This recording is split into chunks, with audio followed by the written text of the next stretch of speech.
میرے پاک پیغمبر نے فرمایا رب نے مجھے بڑے طریقوں سے فضیلت دی ہے، ان میں 6 عام طریقے بتائے۔ کہ وہ کیا؟ کہ لوگوں ان میں ایک طریقہ، ایک فضیلت کا معاملہ کیا ہے؟ فضلت علی الانبیاء ب6 اوتیت جوامع الکلم، اللہ نے مجھے جوامع الکلم دیا۔ وہ کیا ہے؟ ایک لفظ بولو ایک مطلب بنے، اسے کہتے ہیں کلمہ جامعہ۔ ایک لفظ بولو کئی مطلب بنے، کیا مطلب؟ ایک لفظ کا مطلب ایک، اسے کہتے ہیں کلمہ۔ ایک لفظ سے مطلب کئی حال ہو، اسے کہتے ہیں کلمہ جامعہ۔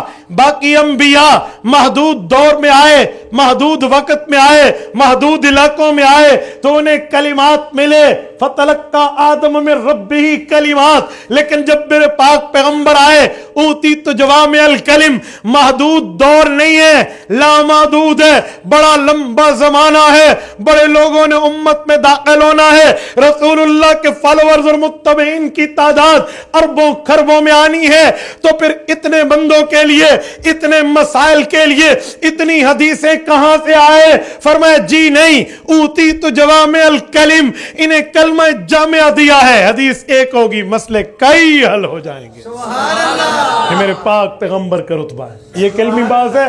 آپ نے مجھے لیٹ بٹھایا ہے ورنہ میں اسے کھولتا اور اس کی مثالیں دیتا۔ توجہ، نمبر 2، وَنُصِرْتُ بِالرُّعْبِ، ایک حدیث میں ہے مسیرت شہر، اللہ نے مجھے رعب عطا فرمایا اپنے دشمن پر، اپنے مخالف پر، یوں رعب عطا فرمایا ہے کہ اگر 1 مہینہ پیدل سفر دشمن مجھ سے دور ہوتا ہے تو وہ میرے رعب اور دبدبے سے کانپ رہا ہوتا ہے۔ یہ میرے پاک پیغمبر کی ہیبت ہے۔ وَنُصِرْتُ بِالرُّعْبِ وَأُحِلَّتْ لِيَ الْغَنَائِمُ، جنگ میں کافر سے کھینچا ہوا مال باقی امت پر حلال تھا ایک طرح پہ کہ اسے زمین میں رکھ دو، یہاں پر رکھ کے ہٹ جاؤ، ڈھیر لگا دیا، بس اتنا حلال ہے، استعمال نہیں کرنی۔ اب یہ جنگ ہوگی جہاد والی، فساد والی نہیں، تو تم آنکھوں سے دیکھو گے نتیجہ، اور اگر یہ جنگ ذاتی بنیاد پہ لڑو گے تو نتیجہ تمہارے سامنے ہوگا۔ کیا؟ اگر اللہ کے لیے جہاد ہوا ہوگا، آسمان سے آگ آئے گی، یہ غنیمت جل جائے گی، پتہ چل جاتا۔ اب میرے پاک پیغمبر کے لیے مسئلہ اور ہے، وہ کیا ہے؟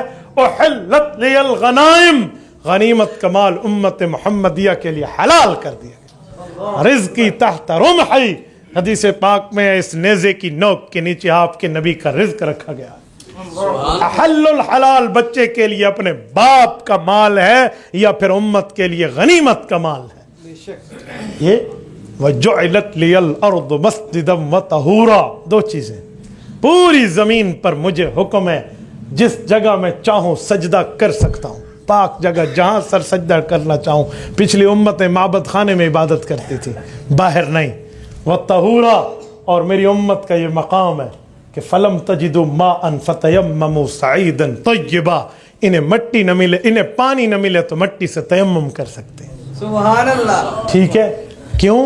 وَأُرْسِلْتُ إِلَى الْخَلْقِ كَافَّةً، کہ میں ایک علاقے، ایک قریہ، ایک بستی، ایک قوم، ایک قبیلے، ایک ملک، ایک شہر کا نبی نہیں ہوں۔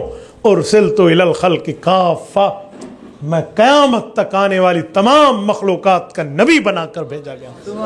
اور یہ 6 رتبے مجھے کیوں ملے؟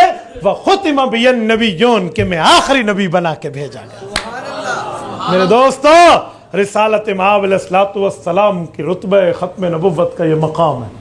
تبھی میں نے آپ کو کہا کہ ہم نے آپ کو بلایا، رات کو سوتے وقت بچوں کو کسی عیار کی کہانیاں سنانے سے بہتر ہے یہ عقیدوں کے سبق پڑھا کر سنائیں اور اپنی تاریخ بتائیں، جیسے مولانا فرما رہے تھے۔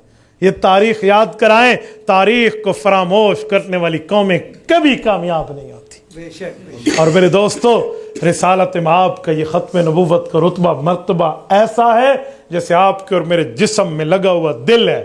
انگلی کٹے، ہاتھ کٹے، بازو کٹے، کان کٹے، ناک کٹے، آنکھ نکلے، زبان کٹے، ٹانگ کٹ جائے، بندہ زندہ رہتا ہے۔ لیکن اگر دل کا ایک مائکرو ٹکڑا بھی کٹ جائے، زندگی فنش، ختم۔ تو بھائی باقی معاملات میں کچھ اوپر نیچے ہو جائے تو ہو جائے، لیکن عقیدہ ختم نبوت پہ نو کمپرومائز۔ عقیدہ ختم نبوت پر چھوٹی سی بھی گنجائش اور اسپیس نہیں دی جا سکتی، ورنہ پورے اسلام کی عمارت دھڑام سے گر جائے۔